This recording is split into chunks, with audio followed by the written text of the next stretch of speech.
Well, it is the story that has tongues wagging on Parliament Hill. Senator Don Meredith this week admitting to a moral failing about his sexual relationship with a teenage girl. But it's other comments that we are going to take a look at tied to that that will be the topic of tonight's first diversity panel. Welcoming Mary, Zeb, and Lucenia to the show. Thank you so much for coming in. Thank you for having us. What's really interesting about this is he's kind of taken a step to not necessarily defend his actions, but to call out critics and say that perhaps there's a little bit extra being tossed his way, that they're being a little bit harsh due to the fact that he's a black man. Essentially saying that he would not be as harshly judged were it not for racism, in essence. So, as a curiosity, what do you guys make of those allegations? I just have to shake my head. I just don't get this, you know. He admits that he's made a mistake. And then he says that, you know, like, people are saying this because I'm black. And I find that like a great fallback option for many people who say that, okay, this is the only rabbit hole I can go through, so let me just use it. Literally is that, I think.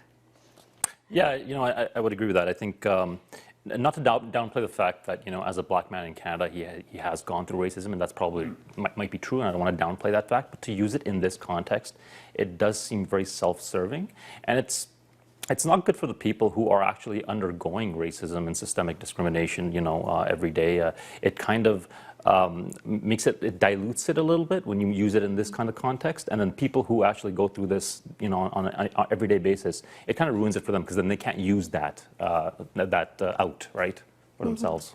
And I think too that I think that's stretching it a bit too far, because the real issue is as public servants, as a public official, we do hold themselves in a certain level of standards.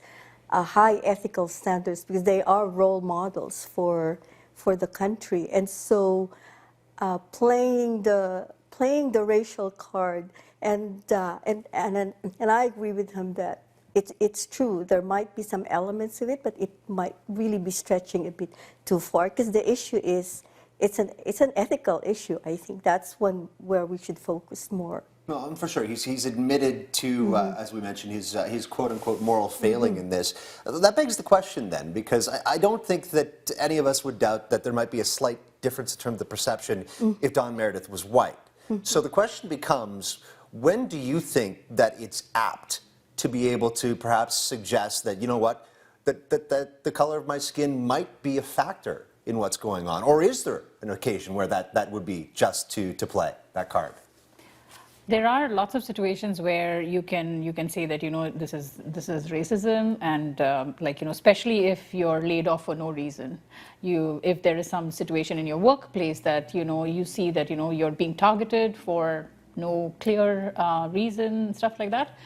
There is that is probably the time when you can say, well, is it because because of the color of my skin that you're treating me this way?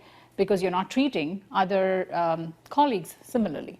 But if you use it in this kind of case, it's really a big ethical issue and a moral issue. When he agrees that it has happened, I don't know why he has to justify himself. Like, it's said and done, and I don't think anything needs to be said further. And then the judicial system has to take action.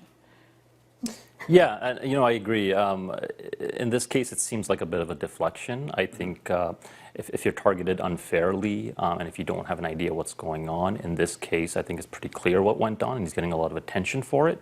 And then using this to kind of deflect away from that it's a tactic that's being used here, and it's not very sincere, let's just say. And I think we'd like to see too if there are patterns of being treated unfairly.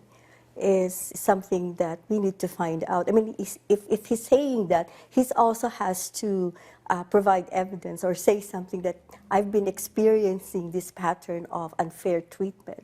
Then he does have a reason to say that maybe it is. Yeah, and that's certainly something that we haven't seen. He simply said that he's endured an increased sort of association with this since the start of these allegations back in the summer of 2015. So it'll be very interesting to see if he does present any sort of evidence to back up his allegations. Okay, well, that is round one of tonight's diversity panel. Don't go too far. We're going to tee it back up just on the other side of this break because we examine just past 12 months since we've welcomed Syrian refugees into Canada, but a bit of a hiccup. Take a look at the numbers and what we might be able to do to help them feel more welcome here. Don't go anywhere.